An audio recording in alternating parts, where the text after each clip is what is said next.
Hi everyone, this is Jilly Little Zen Crone. How are you today? I just did a video. It was an unboxing or an unpackaging of some things that were sent to me. And one of the lovely gifts was from, well, they were all from a dear friend. And one of the gifts was the Buddha Tarot. And when I opened it, one of the first cards was a picture of the Buddha standing with an elephant. And I thought I would just share a little bit about my passion and fascination with elephants and how that started, and show you a little bit of my elephant collection. So I hope that's something that interests you. I have always been fascinated with elephants from a girl, being just, a little girl. Part of that was my grandparents took me to the circus when I was a little girl. They took me to the Ringling Barnum and Bailey circus, and they had to leave because I sat there and cried because of the elephants and how they were. I felt like they were beating the elephants, and I can remember, I think I remember anyway, I could have only been 4, maybe 5, but I can remember this woman sitting way on top of an elephant and this man with a stick next to the elephant kind of hitting the elephant, and that just made me so, it really made me sad, and so we had to leave the circus. And I never went to another circus again. As I got older, my grandmother had an elephant collection, and we used to buy her, oh my gosh, like elephant jewelry and anything with elephants on it. I actually got her an elephant pot holder one time, and we used to have some fun with it. So when she passed, her collection passed to me. So I've had it's like having part of her with me. So I can kind of look around my house and see the ones that were hers. And some of these were hers, and I'll show you which ones. And then I added, of course, to the collection. And so now I have an elephant or mug, a coffee mug with a beautiful elephant painted on it. I have, I used to have an elephant teapot. I rehomed that. I had to make choices when I moved into this tiny house. So, and I have some rather large elephants, nothing that stands on the floor, but some larger ones. I'll show you one. And then I have some smaller ones here. And you can see in back of me on the shelf, there are 2 large ones that my son gave me, my youngest son, and then there are some others scattered around. About 10 years ago, I was perusing YouTube, as you do, and I found this wonderful documentary about the Amboseli Elephant Trust in Africa. I believe it's in Kenya, in the Amboseli National Park. And it was a story about one particular elephant and her family. And the story is called Echo of the Elephants. And Echo was the matriarch that's Buddy drinking his water. And it is a story that made an impact on me. Just how elephants live in matriarchal societies, how they, the daughters and the sisters and the granddaughters, everybody takes care of the children, how they show emotion. They have glands on the sides of their temples that tear, just like we would have tears running down our face. How they guard their young, how they care for one another, even at death, they will stand by the corpse and will come back and visit even when that corpse turns to bones. They'll come back years later to the same spot. And I don't know, it just really touched my heart. And so I bought the book from Amazon. And there are absolutely stunning pictures in here. Oh, it shows her genealogy, and then let's see if I can find a picture of her right off. Of course not.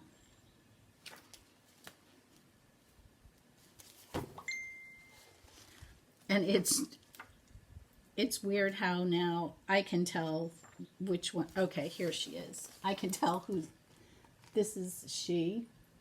Her tusks almost cross in the front. This is some of her family. And it got me thinking about conservation, elephant conservation. Just got me really, really interested in elephants. Here in the United States, we have an elephant sanctuary in Tennessee. It's a place called Hohenwald, Honewald, and there's hundreds, if not 1,000 acres where they take retired circus elephants and zoo elephants.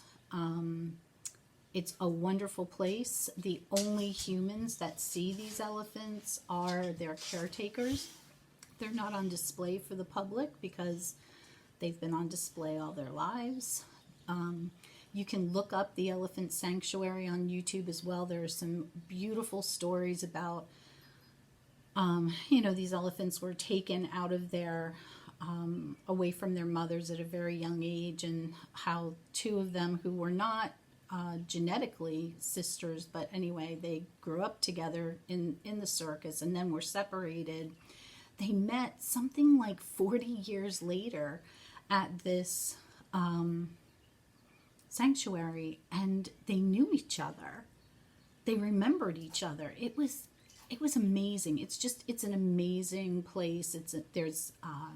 You can get little biographies of all of the elephants that are there, and they have this thing called the Elecam, and I am known to have it saved on my desktop, and I'll go and watch them. You can watch them in their habitat there. So anyway, that's my spiel on elephants. So I bought this at a home goods store that I used to work at. Actually, it's called Kirkland's, and I bought it there, and I named this elephant Echo. So that's Echo, and she stays right here on my table. So let's look at some of my other ones, and I think maybe I'll go in order of size from the largest one I'm going to show you today to the smallest one. And so here's one that Mr. Honey, oh, can you see through that? Can you see that? Let's see. Oh, I can see the other way, and it's gorgeous. Amber glass. They bought this for me for my birthday just a few years ago, and of course I call her Amber. And then my daughter Rachel and her then fiance Tyler went to Washington D.C., and there's a story that goes along with this about how I think Rachel stood in line, and she's not a line stander like I'm not. I don't like to stand in lines. And I'm not patient standing in line. It's good practice for me, but I'm not good at standing in lines. Anyway, she went to the Smithsonian, and they stood in line and bought this beautiful kaleidoscope elephant for me.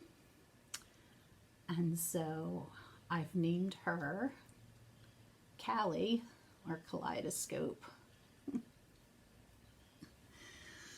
Okay, now the rest of this collection sits on my kitchen shelf, my windowsill that is at my kitchen window right at my, you know, I spend a lot of time there because I cooking, washing dishes, getting a drink of water, washing my hands. And so I just see this family that I've put together a lot, and it, I don't know, it brings me joy. So this is one that was in my Grammy's collection. I don't know where these came from either. I'm not quite sure where, you know, I don't recall giving this one to her. She may have picked it up. She may have picked it up in a, like in a charity shop or thrift shop, a gift shop somewhere. I don't know. But anyway, she sits on my shelf and I call her Big Mama. This one, a friend of mine gave me for my birthday. And, you know, with their trunks up, that's supposed to mean good luck. And I just think she's beautiful. This is stone. I don't think it's any, like, you know, real fancy stone. Oh, it's clouding up. The sun was out. It's looking like it might rain. Now this one I got at a metaphysical fair, and I hope that you're going to be able to see that inside there, there's a baby.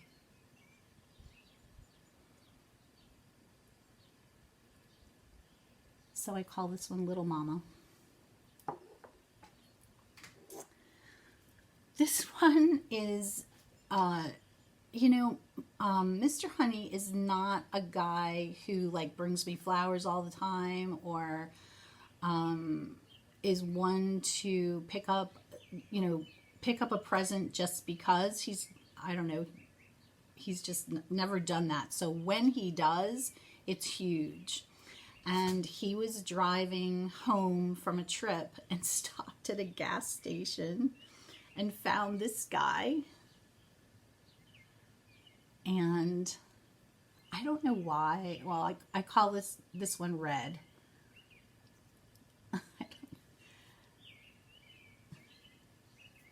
So he came from a gas station. Let's see, who else? Okay, this is from Grandma's house. And this one is not named. Don't have a name for this guy yet. Not sure, but I love just the, I don't know, the imperfection or the natural stone. I think all of these are stone. Oh, this is one that goes with, these two go in a set. So this is the other one. Now his trunk's down. Not sure what that's about, but I rarely see one with their trunks down. This is a malachite. No. It's either malachite or hematite. I'm going to say hematite because it's pretty heavy. Elephant that I bought. I'm not sure where I bought it, to be honest, but I did buy this one myself. I love snowflake obsidian, and I would love a snowflake obsidian elephant, and I would also love something blue, like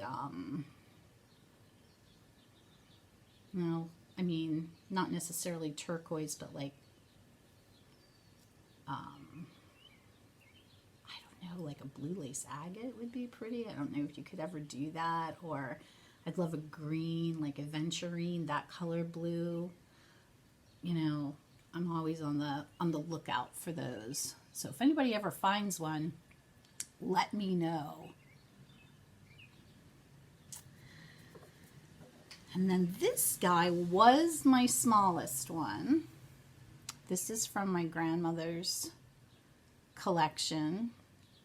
And my daughter named this one Tiny. And then Mr. Honey got me this one for Christmas. This is rose quartz. And look at how teeny tiny this little one is. And so that's the name, teeny tiny. So that's my collection, my little ones. I have elephants everywhere. I have them in my bedroom. I have them on my altar. I have one in my bathroom.